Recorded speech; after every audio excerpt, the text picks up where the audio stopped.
Conhece o caso LAP 702? Que é o caso das linhas aéreas paraguaias do voo 702 e UFO? Então se prepara que eu vou contar. Solta a vinheta!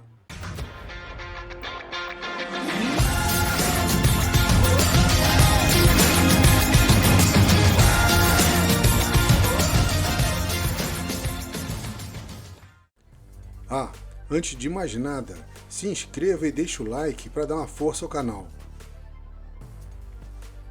Agora que se inscreveu e deixou o like, vamos para o vídeo. Este é um caso ufológico interessante e pouco divulgado que eu vou mostrar aqui. Ele ocorreu em 8 de junho de 1991 e todo o acontecimento foi próximo ao Aeroporto Internacional Silvio Pettirossi, em Assunção, Paraguai.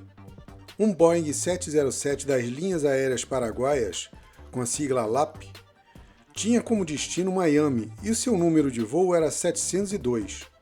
O comandante do voo era Maciel, que no momento não estava no cockpit, pois tinha ido ao banheiro. Quem estava nos controles era o copiloto Ángel Farina, junto com o engenheiro de voo. Eles tinham decolado e já tinham uns 5 minutos quando estavam no ar, quando Ángel viu uma estranha luz vindo em sua direção, e de imediato entrou em contato com a torre para saber informações sobre esse tráfego. O operador da torre naquela noite era o Aníbal Gabigan. Ele informou que localizou o objeto no radar, mas não tinha nenhuma informação naquele momento e que iria averiguar. O copiloto já nervoso com a resposta, e nisso o comandante retornou ao cockpit, ele foi informado dos acontecimentos, entrando imediatamente em contato com a torre para passar mais informações, pois a luz estava em rota de colisão com o 707. O controlador Aníbal entrou em contato com outros controladores de tráfego aéreo, no caso o boliviano, para obter mais informações ou alguma identificação sobre o objeto. Agora, mais preocupado, o comandante Maciel, através do rádio, informou que o objeto chegou mais perto do avião. Primeiro ele se posicionou à esquerda, depois subiu um pouco e ficou à direita, na posição 10 horas. E pouco depois ele desceu e, assustando toda a tripulação, ficando em cima da asa direita e indo logo em seguida para a asa esquerda. Não preciso nem falar como estava a tripulação naquele momento, né? Vários aviões que estavam perto daquele circuito de voo captaram as conversas entre a Torre de Assunção e o piloto da LAP 702, e todos estavam atentos e preocupados. Um desses aviões era o Cessna, pilotado pelo César Escobar, que levava 2 passageiros alemães para o aeroporto de Assunção. Ele tinha saído de Concepción. César disse que estava o tempo todo ouvindo as comunicações entre a torre e o avião da LAP 702, e no início ele relatou que era uma comunicação normal. Mas depois o piloto começou a ficar nervoso e isso o deixou preocupado. César, sempre que voa, fica sintonizado na frequência do aeroporto internacional para obter mais informações sobre o tráfego ao redor e informações meteorológicas. E foi o que aconteceu. Ouvindo a comunicação e o nervosismo do piloto, ele imaginou ter um avião perdido ou sem identificação no tráfego e ficou atento. O mais chocante foi quando o comandante Maciel disse que o UFO estava indo em rota de colisão com eles e no último instante passou por cima de seu avião, desaparecendo em seguida, disse César. Ele só não sabia que seria o próximo a passar pela experiência do voo da LAP.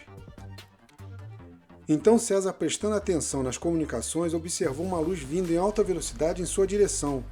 Quando ela ficou perto de seu avião e todos os instrumentos ficaram loucos, seus passageiros entraram em pânico e perguntando a todo instante o que era aquilo. O UFO então veio até o avião de César, deixando todos nervosos, inclusive o César, pois estava bastante próximo ao pequeno avião. O rádio então chama o César. Era o operador de rádio do aeroporto, o Sr. Chaves, perguntando se ele tinha um tráfego à sua direita, e César imediatamente respondeu que sim. Em seguida, pediu a César para descrever o UFO. César, nervoso, disse que não conseguia ainda identificar seu formato, mas que dava a impressão de ser ovalado, e que estava a menos de 400 metros de distância e se aproximando, e todos os seus instrumentos pararam de funcionar ou estavam dando respostas erradas. E um deles, o mais importante, o ADF, que é o controle de direção automático, estava falhando, e ele é que orienta o voo do avião. O UFO se afastou e os instrumentos voltaram a funcionar. O tempo em que César ficou nessa situação de desespero com o UFO foi de aproximadamente 25 minutos. E quando começou o procedimento para pouso no aeroporto internacional, aparentemente tudo se acalmou, pensou ele. Mesmo depois do pouso, a torre informou que o objeto estava acima da pista a 600 metros e estático, sendo observado por várias testemunhas.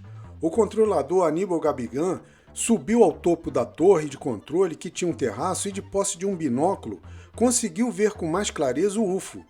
O operador de radar perguntou se Aníbal conseguiu ver o UFO.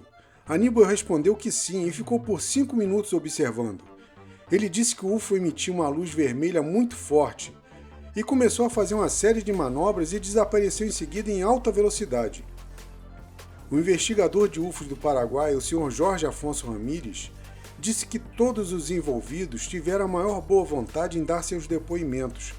Pilotos, autoridades e pessoas comuns que estavam naquele instante do avistamento, garantindo assim a autenticidade do relato. E você conhecia esse caso? Se conhecia ou não este relato, comente e divulgue.